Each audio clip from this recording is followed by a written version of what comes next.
सबसे खास और अहम रिपोर्ट, अंतरराष्ट्रीय प्राइम टाइम रिपोर्ट। एक ऐसा वीडियो जिस एक ही वीडियो के अंदर पूरी दुनिया की तमाम बड़ी खबर आसान और बेहद सरल भाषा में मैं आपको बताता हूं। तो चलिए शुरू करते हैं। सबसे पहली खबर जो टाइटल पर आपने देखी है, टाइटल पर मेरा यही कहने का मतलब है कि मुसलमानों के सामने चुस्त, चाइना के आगे सुस्त। जितने भी वायरस वाले जो संगठन है, नफरत से जो पीड़ित, नफरत के वायरस HM वायरस से पीड़ित, जिस वायरस की मैंने कल बात की थी, हेट अगेंस्ट मुस्लिम, ये जो वायरस है HM वायरस, इससे जो पीड़ित तमाम हिंदू संगठन हैं, ये मोदी सरकार के साथ सिर्फ मुसलमानों पर चौड़े होते हैं और अल्पसंख्यकों के ऊपर हावी होने की कोशिश करते हैं। इनके अंदर सारा जोश मुसलमानों के खिलाफ है, मुसलमानों की मस्जिदों के आगे जाकर मुजरे करने का, वहां पर डीजे बजाने का, बस इतना ही इनका जोश है। मुसलमानों के खिलाफ आपत्तिजनक बयानबाजी करने का, मुसलमानों पर हमला करके, मुसलमानों के ही घर जलाकर, मुसलमानों के ही 5 नौजवानों को कत्ल करके, मुसलमानों को ही जेल में डालने का, बस इतना ही इनका जोश और इतना ही इनका दम है। ये तमाम ताकत चाइना के आगे सुस्त हो जाती है। चाइना को ये कहते हैं तुसी ग्रेट तोहफा कबूल कर लो। अब ये मैं बात बोल देता हूं तो लोगों को तकलीफ हो जाती है भाई साहब। अब ये रिपोर्ट आपकी स्क्रीन पर है, ध्यान से देख लीजिए। और ये रिपोर्ट मेरे घर की रिपोर्ट नहीं है, ये फाइनेंशियल एक्सप्रेस की रिपोर्ट है।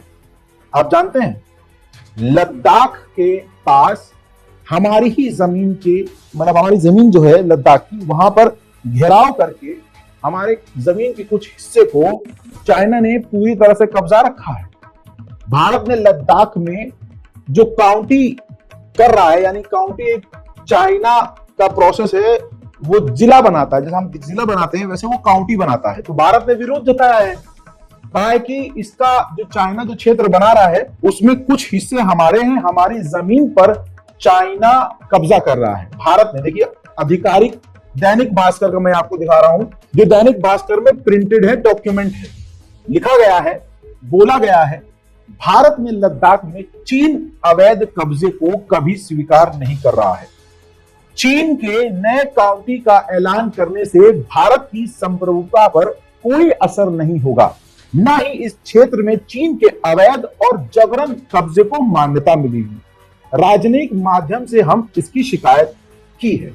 अब देखिए ये जो 4 लाइनें हैं, ये बहुत पोलाइट वे में, मतलब हमारी जमीन पर कब्जा कर रहा है चाइना और पूरा कस्बा बना रहा है।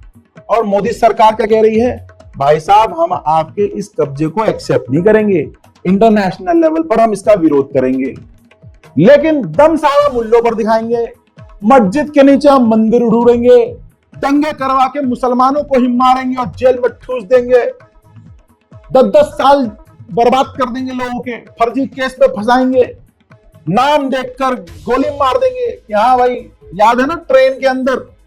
अब तो भाई साहब मुसलमान देखकर ट्रेन में गोली मार दे रहे हैं अधिकारी। ये हाल है। संभल में मस्जिद के आगे अब चौकी बनेगी। स्कूल नहीं बन सकता, कॉलेज नहीं बन सकता, मस्जिद के आगे चौकी बनेगी। और जिस जमीन पर चौकी बन रही है उस पर क्लेम किया कि भाई ये मुसलमानों की जमीन है। किसी ने भी क्लेम किया, चाहे मैं कह रहा हूं चलो ठीक है संभल पुलिस कह रही है फर्जी क्लेम था, लेकिन पूरी तरह से उस पर एक्सप्लेनेशन देने के बाद क्या कर दिया कि जिसने क्लेम किया हम उस पर FIR कर रहे हैं, डर दिखाने के लिए, डर बैठाने के लिए कि मुसलमानों के साथ हम कुछ भी करें तुम बोलना मत। संभल में 5 मुसलमान मारे गए, अभी तक पुलिस ने नहीं मारा। पुलिस कह रही है कि हमने नहीं मारा। तो भाई किसने मारा? वो संभल के 5 लड़कों ने खुद ही गोली अपने सीने में मार ली, या ऐसे गोली उड़ रही थी चारों तरफ साउथ इंडियन मूवी की तरह, और वो गोली के सामने गए, किसी ने अपना सीना रख दिया, किसी ने अपना पीठ रख दिया, किसी ने अपना सर रख दिया और अपने आप मर गए। कार्रवाई नहीं हुई और ना होगी। संभल SSP, बड़े बड़े अधिकारी नए नए बयान जारी कर रहे हैं, अरे भैया गिरफ्तार तो करो, किसने मारा है? आप कह रहे हैं आपने नहीं मारा, तो जिसने मारा उनको तो गिरफ्तार करो। लेकिन देखिए यहां पूरा रौब है भाई साहब, लेकिन चाइना के आगे यह है हकीकत। सारा रौला इनका यही है और बाहर चाइना नरेटिव पकड़ लेता है और हम पकाते रहते हैं। उधर ईरान ने भारत से रिक्वेस्ट की है। ईरान के राष्ट्रपति ने खुद अपना एक दूत भेजा है भारत। और असल में मामला यह है कि 2018 के बाद से भारत ने ईरान के साथ धीरे धीरे तेल लेना बिल्कुल बंद कर दिया है। अमेरिका की पाबंदियों का खौफ देखिए भारत को, इस मोदी सरकार को। हमेशा ईरान और भारत के रिश्ते बेहतर रहे हैं, लेकिन यह मोदी सरकार जब से आई है बस हिंदुस्तान में ही डर दिखा रही है, अपना खौफ। याद है हम कितने ताकतवर हैं, लेकिन विदेश में क्या ही डंका बज रहा है, असलियत आपको मालूम है।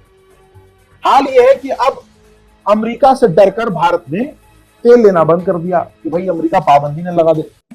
अब भारत भेजा है, ईरान ने अपना दूत, और रिक्वेस्ट कर रहा है भारत की बातचीत कीजिए। भारत से रिक्वेस्ट कर रहा है कि आप बातचीत कीजिए और हमसे तेल लेना रिज्यूम कीजिए। उधर यमन के अंदर एक खेल हो गया। यमन के अंदर एक भारत मूल की महिला निवासी ने, जो नर्स थी वहां पर, उन्होंने यमनी एक व्यक्ति का कत्ल कर दिया। वो कहानी लंबी है कि क्यों किया, कैसे किया, लेकिन कत्ल हो गया। अब यमन ने उनको गिरफ्तार कर लिया और फांसी की सजा सुना दी है। और यमन किसी के अब्बा की सुनेगा नहीं। वहां पर हुथीज का पूरा जो है रौला चल रहा है, हुथीज के कब्जे में पूरा देश है। ऐसे में भारत की उस महिला की मदद करने के लिए मसीहा बनकर ईरान सामने आ रहा है। ईरान ने कहा कि ह्यूमैनिटेरियन ग्राउंड पर हम जो कर सकते हैं उस भारतीय महिला को बचाने के लिए करेंगे। और ईरान ये ऐसा इसलिए कर रहा है ताकि भारत इंप्रेस हो जाए और भारत जो है ईरान के साथ अपने रिश्तों को मजबूत करके ईरान से तेल लेना शुरू कर दे। अब देखिए, भारत के खिलाफ हर जगह मोदी सरकार के खिलाफ रिपोर्ट्स आ रही हैं। ऐसे एक रिपोर्ट आई है जिसमें अमेरिका के अखबारों ने लिखा, मुइज़्ज़ को हटाने के लिए भारत ने रणनीति खेली है, चाल चली है, और साथ ही पाकिस्तान में घुसकर हमला किया है। यह है दैनिक भास्कर की रिपोर्ट, पूरी खबर सबूत के साथ आपके सामने। वॉशिंगटन पोस्ट ने लिखा था, इस पर मोदी सरकार भड़क गई और मोदी सरकार ने सफाई दी और कहा कि अमेरिकी अखबार की कोई साख नहीं है। मतलब अमेरिकी अखबार की साख नहीं है, एबीपी न्यूज की साख है, गोदी मीडिया की साख है, जो मोदी के इशारे पर नाचती है। आप समझ रहे हो, पूरी दुनिया की मीडिया की कोई साख नहीं है, सिर्फ उस अखबार की साख है जो मोदी के इशारे पर, भाजपा के इशारे पर चलता है। देखिए, कई तरह से चीजें क्लियर हो रही हैं। कनाडा ने इल्जाम लगाया भारत पर कि हमारे यहाँ जो सरकार के बीच अंदर घुसकर गतिविधि हो रही है और जो खालिस्तानियों के खिलाफ कत्ल किए जा रहे हैं, उनको मारा जा रहा है, ये भारत करवा रहा है। मोदी, अमित शाह और कई लोगों का नाम कनाडा ने लिया, भारत के साथ रिश्ते खराब हो गए। इसी तरह से अमेरिका ने कहा कि भाई हमारे यहाँ भी जो गतिविधियां हो रही हैं उसमें भी भारत का है हाथ। अब ऐसे में आप समझ सकते हैं कि पूरी दुनिया में भारत का क्या ही डंका बज रहा है। बहरहाल, ऐसे में अमेरिका के अखबारों को ही नकली भारत सरकार कह रहा। उधर मालदीव ठंडा पड़ चुका है। मालदीव के विदेश मंत्री भारत आए हैं और उन्होंने भारत की तारीफ करते हुए कहा है कि हमेशा मालदीव के साथ भारत खड़ा रहा है। अब आप ये समझ लीजिए, यहां मोदी जी रोजगार दे नहीं पा रहे हैं। आप समझो, मोदी जी यहां रोजगार नहीं दे पा रहे हैं, छात्र सड़कों पर पिट रहे हैं। चाहे बिहार देख लीजिए, चाहे आप लखनऊ देख लीजिए, हर जगह स्टूडेंट पिट रहा है। अध्यापक जो कोर्स किए हुए हैं टीचिंग का, वो घर में बैठे हुए हैं इस इंतजार में कि नौकरी लग जाएगी तो शादी हो जाएगी। कुछ लोगों ने तो शादी कर भी ली कि चलो शादी के बाद लग जाएगी। अब नंबर नहीं तो कल नंबर आ जाएगा, परसों आ जाएगा, कभी तो आएगा। बाल सफेद हो गए, बच्चे जवान होने लगे, वो ट्यूशन पढ़ा पढ़ा के जो है घर में बेकार हो रहे हैं। नौकरी नहीं है। भारत की जीडीपी नीचे गिर रही है। इंसानों को, भारतीयों को निचोड़ निचोड़ कर टैक्स है, कई तरह के टैक्स लगा लगाकर हमें निचोड़ा जा रहा है। हर चीज पर टैक्स लगाया जा रहा है। ये तो मोदी सरकार है। और भाई साहब, मर्द जात का क्या ही कहूं, अपनी बीवी संभाली नहीं गई, दूसरी की बीवी को भाई साहब इतना महंगा गिफ्ट दे दिया मोदी जी ने कि उसका पति टेंशन में आ गया होगा। रिपोर्ट देखिए, खबर यह है कि मोदी जी ने बाइडेन को 17 लाख का हीरा दिया है।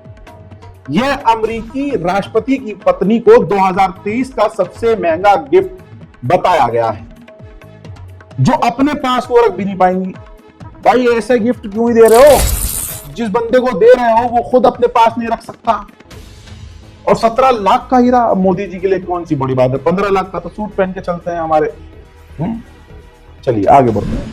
उधर दोस्तों अगली रिपोर्ट ये है, चीन को मिलेगा करारा जवाब। भारत को मिला 2 6 पीढ़ी के फाइटर जेट का ऑफर।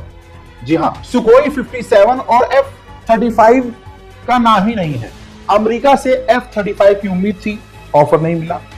रशिया से Su-57 की उम्मीद थी, ऑफर नहीं मिला। ऑफर मिला है एक ग्रुप के जरिए, जो ग्रुप जो है 6th जनरेशन का फाइटर जेट बना रहा है। इस ग्रुप में जर्मनी, फ्रांस और स्पेन शामिल है और कहा जा रहा है कि और भी देश शामिल हो सकते हैं। अब भारत को ऑफर किया है कि भैया हम 6th जनरेशन का फाइटर जेट बना रहे हैं, आप आइए हमारे ग्रुप से जुड़िए, इन्वेस्ट कीजिए, मिलकर बनाएंगे। ये सिर्फ बिजनेस प्रपोजल है और कुछ नहीं। हालांकि भारत अपने यहाँ ही खुद अपने ही दम पर 5th जनरेशन का फाइटर जेट बना रहा है। ऐसे में अपने प्रोजेक्ट को छोड़कर किसी दूसरे के प्रोजेक्ट में पैसा भारत शायद ही लगाएगा। मेरे दोस्तों उधर पाकिस्तान जो है ताजिकिस्तान पहुंचा है तालिबान की शिकायत लेकर।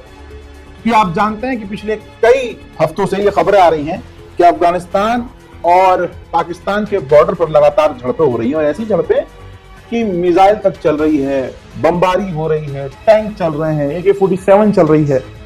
अब पाकिस्तान कोशिश कर रहा है कि आसपास के देशों को अपनी तरफ किया जा सके। खैबर पख्तूनख्वा के इलाके को पाकिस्तान आर्मी ने छोड़ दिया है। तालिबान बुरी तरह से भारी पड़ रहा है और पाकिस्तान की आर्मी को मोटा नुकसान उठाना पड़ रहा है। खबरों में यह चल रहा है कि कई पाकिस्तान के जो पोस्ट हैं आर्मी के, उससे पाकिस्तान की आर्मी पीछे हट गई है। याद होगा हफ्ता भर पहले मैंने बताया था कि अमेरिका पाकिस्तान पर भड़क गया है क्योंकि पाकिस्तान परमाणु मिसाइलें और खतरनाक ऐसी मिसाइलें बना रहा है जिसकी रेंज जो है अमेरिका तक है। तो बाइडेन सरकार ने कई तरह की पाबंदियां पाकिस्तान पर लगाई। अब पाकिस्तान की हिम्मत तो देखिए कि पाकिस्तान के जो मिनिस्टर्स हैं, जो सरकार है, वो सीधा धमकी दे रही है। ये रिपोर्ट देखिए, ख्वाजा आसिफ ने कहा कि अमेरिका समेत अगर कोई भी ये समझता है कि अगर हम इस पर समझौता करेंगे तो ये उनकी गलतफहमी है। ख्वाजा आसिफ ने अपने मिसाइल कार्यक्रम का बचाव करते हुए कहा कि ये हमारा मामला है और हम ये तय करेंगे कि क्या करना है। पाकिस्तानी रक्षा मंत्री ने इजराइल को सैन्य मदद दिए जाने को लेकर भी निशाना साधा और इसे पश्चिमी देशों का पाखंड बताया कि वो गाजा संकट पर चुप हैं, जहां 45,000 से ज्यादा लोग मारे जा चुके हैं। हालांकि IMF के कहने पर पाकिस्तान अपने लोगों को पूरी तरह से दबा रहा है। जिनको पेंशन मिलती है, रिटायर्ड लोगों को पेंशन मिलती है, उनको पेंशन रिड्यूस कर दिया। यानी अगर फॉर एग्जांपल के तौर पर किसी को 50,000 पेंशन मिलती है तो अब उसको 25,000 या और कुछ कम कर दिया गया है। अब जाहिर सी बात है, ऐसे में जो सरकारी लोग थे जिन्होंने देश के लिए, अपने मुल्क के लिए काम किया, उनको भी ये बड़ा झटका पाकिस्तान की सरकार दे रही है। उधर में दोस्तों चाइना मुंह तोड़ जवाब दे रहा है अमेरिका को। चाइना ने अमेरिका की 28 कंपनियों को बैन कर दिया है, ब्लैकलिस्ट कर दिया है, जिसमें अमेरिका की कुछ बड़ी कंपनियां हैं जैसे लॉकहीड मार्टिन, बोइंग डिफेंस और जनरल डायनामिक, जो खतरनाक और बेहतरीन हथियार बनाती हैं। इल्जाम ये है, चिड़ ये है चाइना की कि ये जो कंपनियां हैं ये ताइवान को हथियार दे रही थी। तो जाहिर सी बात है, चीन का अधिकार है, चीन भी अमेरिका के नक्शे कदम पर चलकर अमेरिका को मुंह तोड़ जवाब दे सकता है। उधर अमेरिका और चाइना के बीच शुरू हो चुका है ब्लॉग और बैन, क्योंकि अब अमेरिका ने एक और कंपनी पर जो चाइना के ड्रोन बनाती है, चाइनीज कंपनी है, उस पर पाबंदी लगा दी है। उधर फिलीपींस की टेंशन बढ़ गई है। फिलीपींस के समुद्री इलाके में समुद्र की तह पर चाइना का समुद्री ड्रोन मिला है। उधर दोस्तों चाइना के अंदर खतरनाक वायरस फैल रहा है। इमरजेंसी जैसे हालत हो चुकी है, रिपोर्ट आ चुकी है। पहले यह कंफर्म नहीं था लेकिन अब कंफर्म है। वायरस का अब नाम है HMPV वायरस, छोटे बच्चों पर जिससे ज्यादा असर हो रहा है। दोस्तों इमरजेंसी कई इलाकों में लगा दी गई है। 2019 के बाद, कोरोना के बाद ये एक और खतरनाक वायरस है। इसके जो सिम्टम्स हैं वही हैं सर दर्द, जुकाम, सांस लेने में तकलीफ और सीने में दर्द। अब दोस्तों भारत के लिए भी खतरा है क्योंकि चाइना के आसपास जो देश हैं वो सबसे ज्यादा सेंसिटिव हो जाते हैं अगर चाइना में कोई नया वायरस फैलता है। उधर चाइना ने आधिकारिक तौर पर अपने 6th जनरेशन के खतरनाक जे